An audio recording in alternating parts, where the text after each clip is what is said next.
Who are you and why do we care? Thanks. First of all, Shaun, Bobby, thanks for having me.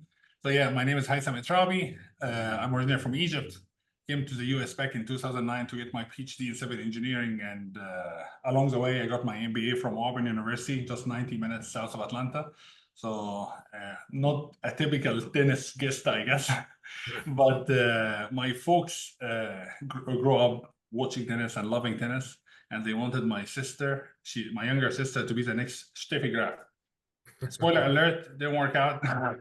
My sister loved playing tennis, but she didn't like the back and forth and the running back and forth. For some reason, they didn't see me as a tennis player, but I was her hitting partner. I will hit with her before and after her lessons. And then I remember, so this was my first interaction with tennis as a kid. And then as I was finishing up my bachelor's degree in Egypt, I started playing a little, getting back to tennis and falling in love with it all over again. So when I got accepted in Auburn University to come pursue my PhD program, I was very excited because I accepted here and in another school in Canada. But in Auburn, I remember checking out the weather and the tennis courts. I remember Google Maps, zooming in, seeing all the Yearbook Tennis Center, the public tennis courts. Man, there's so many tennis courts around here. I love it. Obviously, Auburn had a great engineering school as well, but tennis definitely was a factor. So after coming here, whenever I wasn't working on my research or studying, I was always out on the court, playing tennis, volunteering for tennis events, helping bring new folks into the sport. I sit on the local tennis board. So I was doing all things tennis in any time I'm not working or studying. So tennis became a big part of my life, but one big annoying part of this tennis journey was always picking up balls. Whether I'm taking a tennis lesson and I have to pick up balls, and instead of talking with a coach or hitting more balls, serve is my weakest shot. And instead of practicing serve, I didn't want to practice serve because every time I practice serve, I have to find a friend to come and help me practice tennis, to help me pick up the balls. And when I'm rent a ball machine, I waste 15, 20 minutes of the ball machine time picking up balls instead of actually practicing tennis. So picking up balls have been always a frustrating part for me. I think one time I just couldn't take it anymore. I said, okay, I'm not doing this anymore. I need to buy something. Went out, did a lot of research, couldn't find anything remotely close. I wanted something to pick up balls while I'm playing, not I go stop, pick up balls using a manual picker upper or something. So this is how Tennibot was born. Yeah. And what, fast forward to Magic Robot? I guess a little bit of background about Tennibot. Tennibot is an autonomous tennis assistant. Think of it as Roomba for tennis. So it runs around the court, picks up balls so that you can actually focus on hitting them instead of picking up balls. It runs so it can be on the other side of the court. You're playing tennis with, whether you're practicing with a ball machine or practicing serve, or the tennis coach standing inside the no man's land feeding you balls, or at the net and you're practicing and it's picking up balls on the other side. So when you're done playing, one or two things, up to you. You can either keep playing or take a hydration break or take a towel off while you continue to pick up balls so it's ready for you to keep playing. And yeah, so when I couldn't find any solution out there, this is when I started tinkering around with the Tennibot as a solution for myself. I wasn't even considering it as a business. I was building something built out of a half RC car modified to pick up balls. Around the same time, a professor of mine, who also is a tennis player, introduced me to my co-founder, Lincoln. He was finishing up his master's in robotics and control systems in Auburn University, and we hit it off. Whenever we weren't out working on the Tennibot, we were playing tennis, table tennis, hanging out. So yeah, this is how we started working on it. But it's definitely it's funny because when we start working on it as a passion project, every time we take it out testing or whatever, this is when people come over and say, oh, this is amazing. Where did you buy this from? We tell them, no, this is something we're building. And then we applied for Consumer Electronics Show to test the water. Are we being lazy, or this is a problem for other people too? So we went to Consumer Electronics Show in Vegas, and people will be walking by the booth, and every time someone sees it, I'm like, oh my goodness, I picked up so many balls in my life. They start doing the math of balls they picked up and say, can I buy this? I'm not the only one I have. They said, it's okay, I'll buy it. I'm no, I can't give it to you. This is the only one I have. And they say, how much? After back and forth a couple of times with folks about this, we're like, okay, it seems we're not just being lazy. Other people hate picking up balls too. So this is how this transformed into a business. And fast forward a couple of years later, we have over 15 patents and trademarks. So we have sold US, overseas, all the major tennis hubs, Canada, Australia, Japan, Europe, obviously, and then a lot of other growing tennis countries. We have a long backlog of orders. We continue to deliver, hopefully by the end of the summer. We are done with the backlog and we can start shipping in almost real time. Right now, we have a wait of 5-6 weeks until we can get your unit out for any new orders. So yeah, things have been going well. We grow the team. We're based in Auburn, Alabama, like I said, just like 90 minutes from Atlanta Airport. So when you guys reached out, I was very excited. We talked to someone who is basically local. Basically local. In Atlanta, we figure that too. An hour and a half, we don't have to leave the city. That's right. I drive sometimes inside Atlanta an hour and a half just to go up north. Yeah. Not that bad. So your PhD in engineering Yes. is in Masters in robotics and control systems. well, okay, yeah, there's a match. So this talk about the tennis coach usually comes out because we're the ones, I say we, Bobby and I are coaches, Yeah. but and we have all these experiences and we talk to all the players and we all the complaints and there's a tennis coach out there going, I'm gonna go make a robot to pick up tennis balls. Qualified to do the thing that needs to be done. It has to come down to an engineering and robotics PhD. I mean, that's just where it happened. And in that case, I really appreciate two things about it. And I think Bobby would agree with me on this. One is that you guys are qualified to build this thing. Mine would be built out of duct tape. It would work, but it wouldn't. And the second one being that you're doing it for yourself. You did it for yourself. And founding sponsor of RMC, which is Reserve My Court, he had that similar story where he just wanted to fix something that was his own problem and for himself. He wasn't going out and trying to save the world or do anything grand. At first, fix it for yourself. Do what you need to do and then find out. I love that story where you say, everybody says, oh my gosh, where can I get one? And then decide if you're going into business because it's market research. That's right. Yeah. And I totally agree with everything you said. I wasn't even considering it initially as a business. I was going in a totally different career. I have a PhD in engineering, master's from Auburn. I'm not thinking about tennis robots at this point, but tennis is such a big passion of mine. And it was perfect because people keep asking for it. So I said, okay, we can combine my passion for robots and tennis and get to do something that's extremely cool. And I'm not going to lie, it's extremely fun every time you are going out testing or traveling somewhere. I'm just like, oh my God, do you mind if I take a video? I want to take a picture. It's such a fun career choice and a fun project to be working on because I can definitely think of a lot of other things that could have been done that not as exciting as working on a Tennibot. Yeah, and that fits in well with the hobby as well. Bobby, I'm sure Bobby spends a lot more time on court still than I do. So you got 1,000 on court questions, Bobby? Well, first of all, does Auburn have them? Yeah, so we actually have been very fortunate that Yearbrook, obviously, if I'm not mistaken, it's half funded by the city, half funded by the university. The team is members there, so we get all unlimited access to the courts there for testing. So we more than happy, we gave them a unit because we're excited for their hospitality and for having us.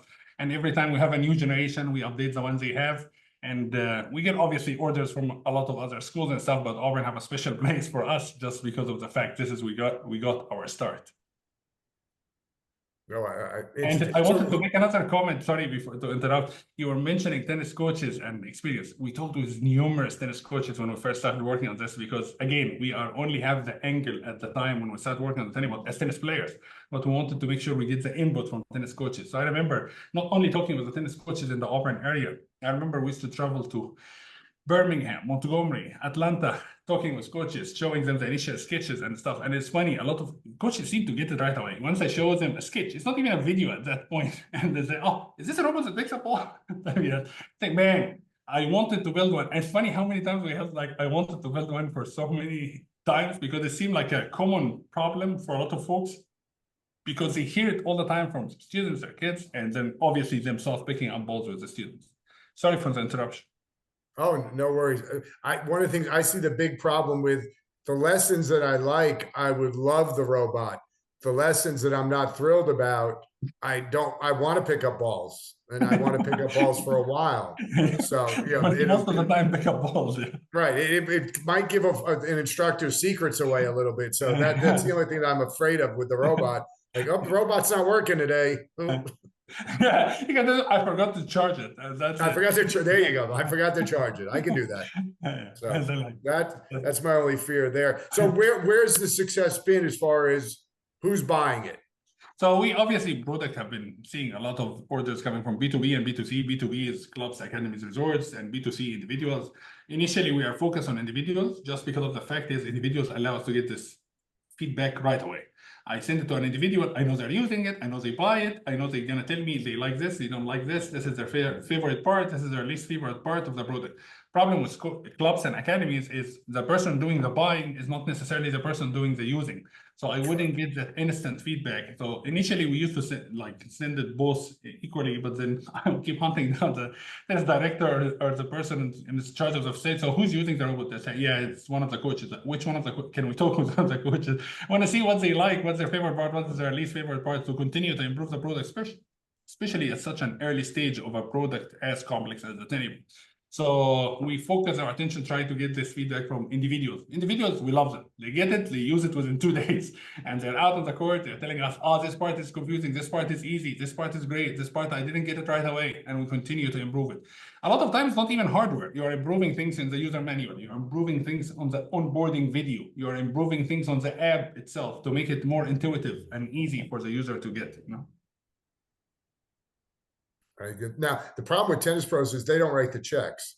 Yeah, exactly. The tennis director does, the facility does. Although we have been seeing some coaches now, it's funny because I try to talk with as many as possible of people who place an order. So whenever a tennis coach places an order, I'm chatting with them in terms of why. They say one or two things. They say, okay, I'm tired of picking a ball. Or like, I don't want to bend down, pick up balls. Or the other option, say one of my students sent it to me, or a couple of my students sent it to me and told me, coach, buy this for us. I would think every resort should have this, you know, because this is just a differentiator. You're coming down to drills. Your 3-hour drill is going to truly be 3 hours. If we stop, it's because you need water. We're not going to stop to pick up balls. So you know that's got to be a great market. Again, the bureaucracy in those clubs is got to be frustrating, but I think that's going to be a good place for you to land. 100%. And we see it both use it for two different value propositions. Either, like you said, differentiator value add for their members, or we have club seats that they rent it out the same way they rent out the ball machine, and it become a revenue stream for them. Oh, that's a good way to do it. Yeah. Mm-hmm. That makes sense. I like the multiple ways it can be utilized. I looked down and realized, oh my gosh, it'll sweep the clay courts. Of course it will. Like, gotta drive it around. It'll also sweep the clay courts. And I thought, okay, what else can this magic robot do? What I'm also seeing here, I see two different things I didn't expect. I see line judging and I see match analysis. So that's a great question. So first, before we jump into this, the sweeping part. It's funny, the sweeping part, when you look at the video, it's a very simple attachment, nothing technical or electronic about it. The rover, obviously the technical part is in the back end on the software where it actually needs to move uniformly across the court for a sweeping motion. But the attachment itself is fairly simple. We introduced it initially as a way to play for our own clay courts in Europe. And then one of the coaches saw it, say, honestly, if it sweeps the court, even if it doesn't pick up balls, I'll buy it for the sweeping alone. And then we started hearing this over and over. People saying, even if there's people playing with 3 balls on the court, which they wouldn't need a Tennibot, I would still need a sweeper so you can sweep between them. Otherwise, we have to have some of the people helping us in a club, and instead of doing something useful, step out of their job and go sweep the court. Or obviously asking members to do it, and then the members are always grumbling and fudgy about it and don't want to do it. So this for the sweeper. Now for the picking up part, that was actually something that we came across rather than initially planned, the whole analytics. So we wanted the rover initially to move autonomously on the court, pick up balls. We tried different things, different technologies. All of it either was super expensive or not very practical. So we ended up going with this station that goes into the net post, sits on top of the net post, and tracks the rover. And then every time we go do a demo, people say, are those cameras? Yes. They say, can it see me? I tell yeah, but it's designed for the rover. So they say, but can it see me? I tell them, seeing you is the easy part. Detecting the rover is the hard part. So every time we do a demo, we hear this. So this was very influenced by the customers and early beta testers. So we told them, okay, yeah, we can make it see you. That's easy. Oh, spent a couple of weeks, got it to see them. And then people say, okay, so how does the rover know where it is on the court? We told them we detect the white lines on the court, and then we detect the rover, and we detect the balls, so it can be able to go and move it. And I said, okay, so it sees the white line? Yes. Can it see if the ball in or out? Yeah, it's a bit more complicated, but sure. You already see the balls, you already see the lines. We can put the 2 and 2 together. And then we kept asking for this feature over and over. So we started implementing it. And now we're working on improving the accuracy to get it to the point that it's satisfactory for obviously amateur level. We're not going to be competing with Hawkeye thousands of dollars system. It's a much more simpler system. But for amateur players, club players, you're playing a tournament, USTA, I don't know, 3.5 or 4.0, that should be more than enough to take out all the small discrepancies and conflicts between the player, whether the ball is in or out. So it does line calls. Yes. But yes, it does line calls. Yes. Okay, so how do I know? Is it going to give me a beep with a red mark? Great question. We considered a couple of things. Initially, we were thinking of the audio, but we didn't like it because what if you are playing a cohort next to you? And I know there's a lot of systems out there that make this beep noise, but I feel if I'm playing at the court next to Tennibot and I don't have a station, it will be just annoying me every time. So we switched it.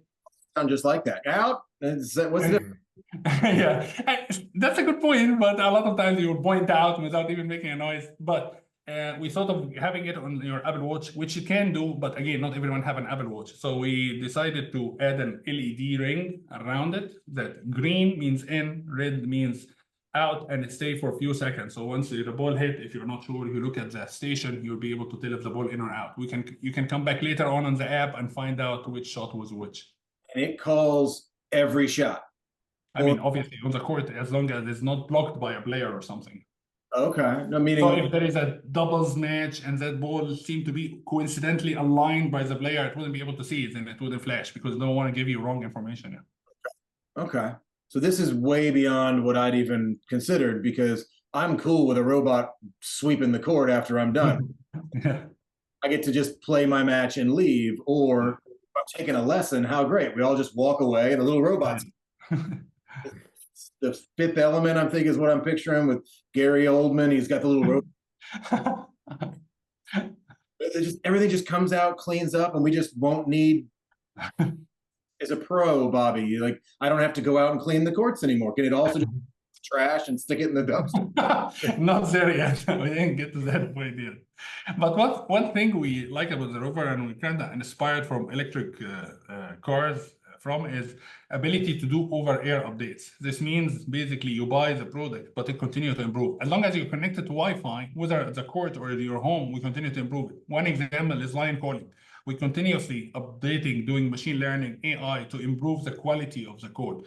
And so from 88 going to 90, from 90 going to 91, then 92. How high can we get this? Obviously, a lot of elements, the lighting, the lines, the quality of the code, stuff like that. And being able to continuously improve the product, we feel we're getting value out for those players out there. And some features we didn't even have initially when we started rolling out the Tennibot, like match recording. And then we have it now that people can actually record themselves. And we continue to try to improve the experience of every player who have one. I love it. That's fantastic. I love the downloadable. You say, hey, look, your robot downloaded an update. It's really. I don't have to go buy a new one when this one. Correct. 3.2 is out, and I got to go $3,000 robot. Like it's really exactly. Update my Tesla, like you're going to update my Tennibot. Exactly. Fantastic. And Bobby, every time we talk with a technology system and somebody like Haitham, it's really fun because we look and go, wait, it can do that?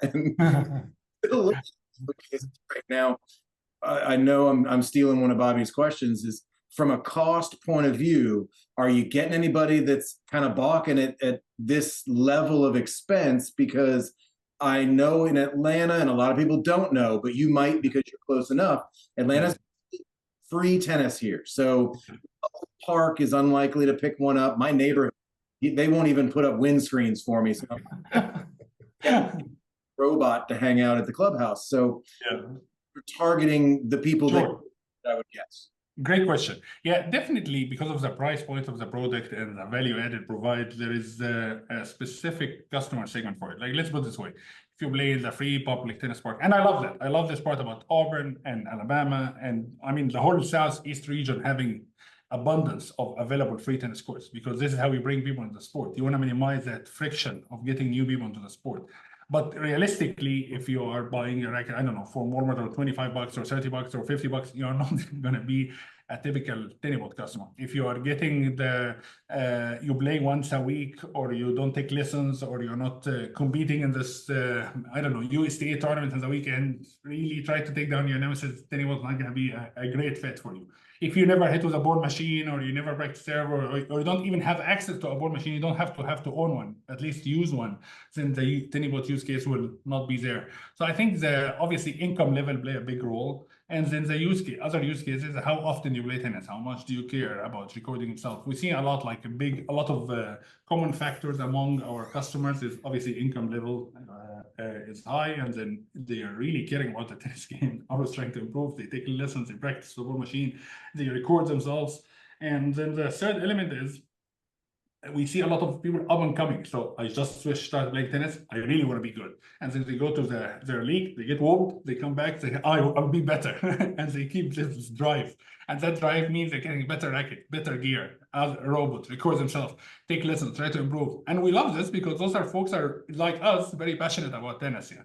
But a lot of times, even for folks who might not be there yet, a lot of times we talk with them, they say, okay, my Tennibot or like getting a Tennibot is my birthday gift to myself, or I told my friends when they get me a gift, they can pool it together and get a Tennibot. So we love the fact that it's on people's wish list, and hopefully over time, as we mass produce it, the price can go down to have more people using the product.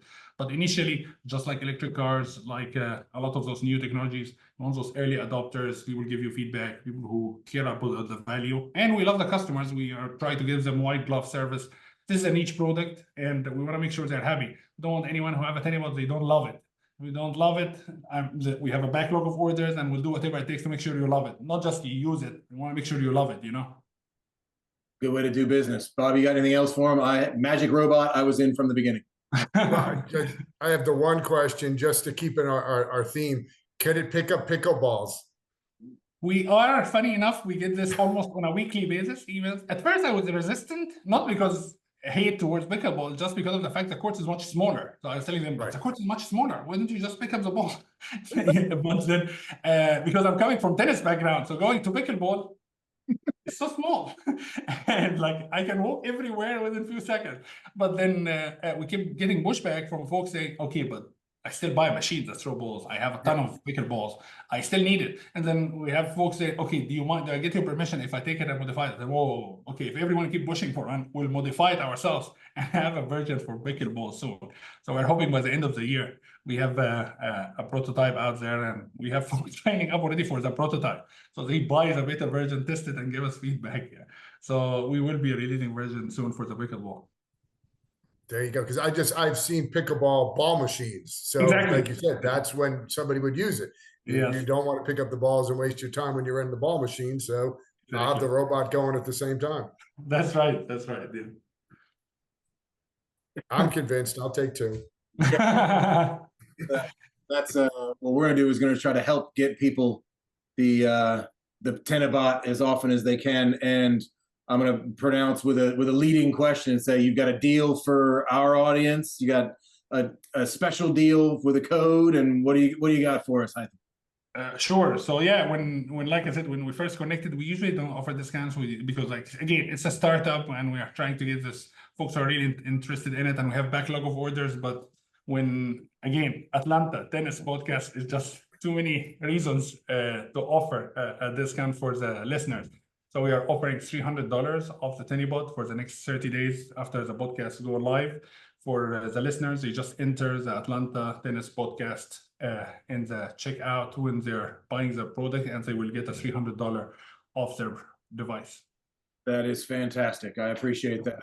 Put all that in notes and make sure everybody can see it, whether you're watching on YouTube or listening in your favorite podcast app. So yeah, $300 off a Tennibot. I want to see a whole bunch of these in Atlanta, because actually the fact that it will sweep a clay court, it's great for clubs. It's now got line calls. That's great for just making people happier. It just makes a better world because we're not fighting over line calls. Accuracy, I don't even care. Just tell me you're close. And that means arguing with the other guy. We both agree that the robot is right. And move on. That's fantastic. So, Haitham, I've got one more question. We always end with this, and Sure. I'm interested from your point of view. If you were the king of tennis, whether it's just in Alabama or the Southeast or the whole world, whether it's professional, whether it's technology, anything having to do with tennis, is there anything you would personally do or change? Okay, I have two answers here. One is a fun answer and the other is a serious answer. Start with the fun answer. Fun answer. It's funny, I was talking with some of the folks on the team here about this question in particular, and one person, Blake, made a great suggestion. He said, you know, in ATP tournaments and those professional tournaments, they said players should have their own walk-on song, like boxing. So imagine Nadal stepping on the court and playing his own song, or Djokovic getting on the court and they get to choose their own song. Not only it will get to hype the audience, it will add a very fun element to the sport as well, because suddenly people want to tune in before the game even start to see what songs they're going to choose as they're walking on the court, even if it's just for fun. Yeah. That makes me think, was it Chipper Jones, Bobby, that had the, was it Crazy Train, Ozzy. Thank you. Yes, baseball fan. Well, Haitham, because you're in Alabama and you don't have baseball.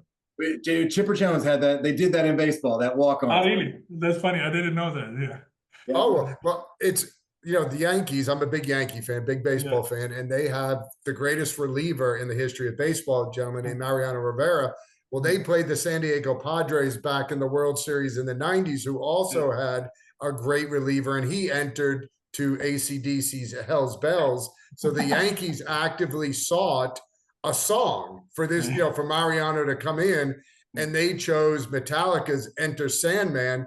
And because he became the greatest reliever of all time, the day he retired, Metallica was at Yankee Stadium to play Enter Sandman. And taking that song, go watch Virginia Tech, because you are at Auburn, so you know about college football. Of course. Go watch Virginia Tech enter the stadium to Metallica and Enter Sandman. And the registers they get on the seismograph and the noise of the stadium bouncing. So that is by far one of the best ideas I've heard of everybody who, I love that.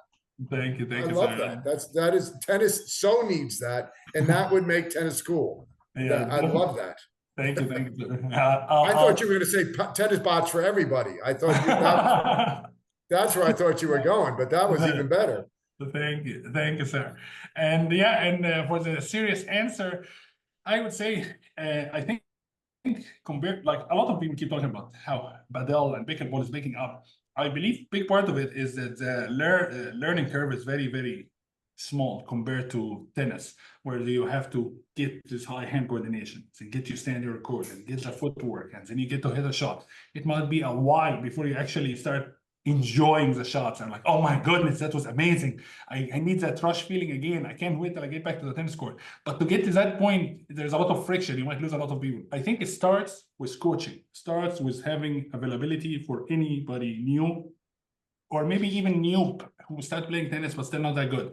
Having every community having some money set aside, whether from members, from USTA or whatever, being able to, this is going towards lessons. It doesn't have to be individual lessons, it can be group lessons as long as the group is small for new people getting into the sport. If every player gets, I don't know, 3 lessons spread out and he get to sign him up in a beginner league, I feel you start seeing a significant adoption for the sport. And then obviously the lesson, make sure it is snazzy, it's fun. Maybe some people like music, no music, you have a robot picking a ball, maybe it's not picking a ball. There is recording of you playing tennis, so it can get shared with you. So maybe you forget about tennis for a week, but then you get an email from the coach about a video of you playing tennis. Oh man, I hit this one decent shot. And then I'm maybe more excited to go back and take the second lesson and the third lesson. And I think by basically minimizing the friction of getting new people in tennis, once you are in, you're in. You're not going anywhere. But I think the idea is to bring them into the sport. I think that would make a big difference in adoption in a sport we obviously all love.